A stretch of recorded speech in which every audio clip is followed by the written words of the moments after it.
This is David Moss with BIC Trikes.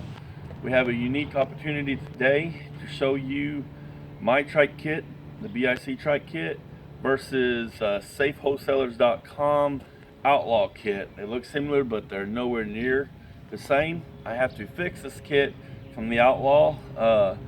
It's broke on them. It shakes. The lady that owns it's scared to death of it, so we're going to fix it for her.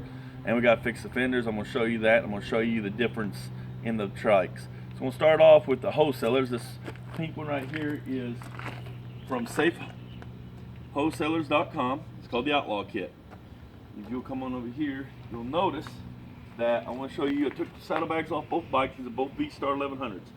I wanted to see the bracketing. If you come over here and look, this is supposed to be a peg, and they welded a flat piece of 1/8 inch metal, which is not very sturdy to it. You can see it's even bowed, and then just simply bolted it to their frame. You'll also notice that their frame, if you look right here, is actually tubes going straight across, and then they just weld underneath and on top right here to hold those together. That's not boxed in. Anybody knows anything about construction or metal work, you want to box that in to get it a lot sturdier. This is not sturdy. So showing that. And put this grill over it to make it look a little better, I guess. You'll also notice that the fenders, if you see the fenders, exact same kind of fenders I use, except this is what their fenders does. The reason why is because they simply just, these are plastic fenders, put bolts through the frame, which weakens the frame, and screw it in. So this thing's jaggering. You can tell it broke all the nice paint jobs, all been chipped away and such. And you'll also notice, if you come on around it, this one's actually missing them, but this is their bracket for the back end. This is, once again, 1/8 inch thick, flat steel with a little bitty welded 1/8 inch thick 45 right here. And then that holds that whole thing, and it bolts here, and it bolts here. That weakens the frame again, because you add more holes. Every hole you add is weakening. And that thing's so thin that it moves, and apparently the bolts have came out, because this one don't even have the bolts in it. No telling how long.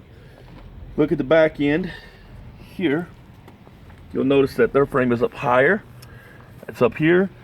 This is already broke once here. She had somebody fix it. I just looked at the weld underneath. I'm gonna have to redo it. It's bad, but nevertheless it actually broke, and they had to send it somewhere to get it fixed. If you come over here, once again, fenders that are flappy, and that's just ridiculous. And then here it is bolted, but because it's only an 1/8 inch thick, it is very much so movable. You see the whole thing just moves. Now I'm going to show you the difference. Now look at this. While she's driving, it does this, and they run the rear pegs by welding that piece in. Same thing they did on the other ones. So this is called the outlaw kit. They're paying me to fix it, and I'm gonna get it fixed right for them, so she's not scared when she's riding. It'll be solid. Now we're gonna look at the BIC trike kit. It's right over here, the exact same kind of bike, with even the exact same rims of tires. So I decided to take advantage of this. Now I just got this done. That's the reason why I look the way I do. It hasn't been powder coated yet. It goes to powder coaters Monday morning, and it'll be powder coated, and then we'll have the customer pick it up by Wednesday. But here's this one, and you'll notice something. First thing that I do is, on a V-Start, you have to replace the peg, the stock peg, which is in their saddlebag, for this. Now this is going to get a rubber top on it once it gets powder coated, and this becomes a new peg. It's flat and level. And there's a little black cap that goes over that, because that's just a peg. Now I attach that, go down solid tube to this angle iron that is a 1/4 inch thick. I do not use thin metal. That is drilled holes and bolted to the frame. That's the only 2 holes you're going to find in this frame anywhere, and it actually attaches to the bottom. And then if you look back here, you've seen how they had their flat piece of the rear end attached. This is how we do it. This again is a flat bar that's 1/4 inch thick. The saddlebags sit on top of this and bolt right down to it, but just for demonstration's sake, I went ahead and just had it there. We did change the bolts out because it's a 1/4 inch longer, so we use 1/4 inch longer bolts than the stock ones. You'll notice that this is welded. This is 1.25 inch tubing with a 1/4 inch flat bar welded to it with a nut that's welded on the back of it, and then we bolt it. And if you look right here, you'll see that it's bolted, and this is a solid piece of 1 inch square tube, bolts right in. Goes with no other hose except for right here. Here's our suspension. There's underneath, and I noticed they didn't bolt them in. They actually welded it. We bolt our suspension on, and we make a nice flat piece of metal on there, and you can change it if anything goes bad. You'll also notice, can't show you in the front because it's covered, but back here you'll notice that our steel is boxed. There's no hose here. See that? Remember how that other one had a hole right there? This is boxed in. So it's welded solid. This is actually stronger than the other one. And then of course this gentleman wanted a Reese hitch, which you couldn't put on that because it's too high. We installed the Reese hitch for him. Same thing on this side as you see. Identically done the same.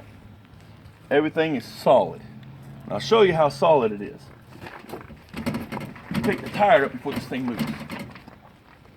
It doesn't shake, no matter what. Actually, if you put enough weight, you can actually pick up the tire, but you can't move, shake the thing at all. And that's solid. Unlike this one, once again, grab this one, go like this. I can do this and the rear won't even come up. That's just shaking. So when she's driving, it's doing this. She said it gets so bad that it scares her to death. So I just want to demonstrate the difference between BIC Trikes and safewholesalers.com outlaw kit. I've had to fix a couple of these. They're not worth the money. If you get one and you need it fixed, you can bring it to me. I will charge you for it. This person, for the fenders and the frame being fixed, is paying $800, and I'll get it set up straight and tight for her, and she'll be happy with it after that. Can't guarantee much on the frame because I won't touch it, but I am going to weld it solid. I'll do the same thing I did with this. I'll weld something like this on there, and I'll put a bar, build it up like this one is right here, and make that solid so she can ride it and won't be dangerous. So like I said, this is David Moss with BIC Trikes. I just wanted to give a demonstration, since I actually have two V-stars, of a different rear end kit that you get, and this is the reason why I will not ship my stuff. Wholesaler, safewholesalers.com ships it to you. They had the Harley-Davidson dealer put that on, and Harley-Davidson dealer didn't know what they were doing on putting that on. That's one of the reasons why it's like it is. So I don't ship. I build them for the bike. I put them on the bike. They are solid. I put my reputation on the line. I'm not going to have anybody have a wreck or an accident because my stuff's not built right. So just remember that when you buy a trike kit, make sure that you get one that's really good. Like I said, this is David Moss with the BIC Trikes. We appreciate you watching this, and thanks so much. And I'll show a video of it being finished and what it is like once I do fix it, what I did. Thanks so much. God bless. This is David Moss with BIC Trikes again. I was demonstrating the differences between the Outlaw kit and the BIC Trike kit, and my wife reminded me I did not show our fenders compared to theirs. So our fenders don't move. You can sit on them, you can stand on them. There's an angle iron right here, goes back, and if you'll notice this brackets into this, it's sturdy. And theirs, once again, I'll show you, is just simply bolted onto the side of the plastic. So theirs does this. And you don't want this. If you have a Harley, this will fall off. So I just wanted to add that in. I do appreciate it, and thank you so much for watching, and God bless. This is David Moss again with BIC Trikes. We're doing a video of the safewholesalers.com's outlaw kit that I had to fix. It's the most unsafe, so instead of being safe wholesaler, it's an unsafe trike kit. So I fixed it, and we showed a demonstration of what it was like. Now we're going to show you what it's like being fixed. First thing is, the fenders were very bad, so fenders are sturdy. Now they didn't want to replace them, so the plastic will bust back here, but it doesn't matter where I hook them up at. She's solid like that. Also, better position, pull back more. You'll notice the frame is lower. And once again, I ran it to where it's solid.